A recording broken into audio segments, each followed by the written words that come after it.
To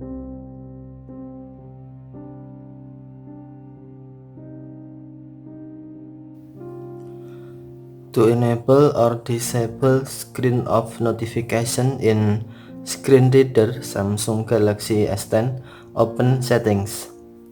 Swipe up or down home screen to access the app screen, and then tap Settings.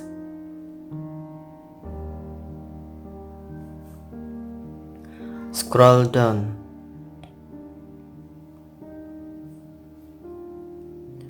Tap Accessibility.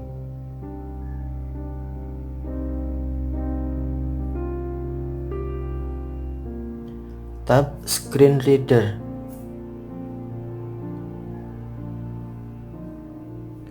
Tap Settings.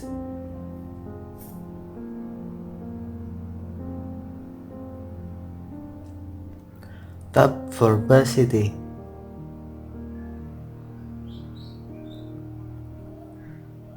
Scroll. On screen of notification switch, tap switch until blue to enable or tap until gray to disable. If you enable screen off notification, read notification alert while the screen is off. Thank you for watching. Have a nice day.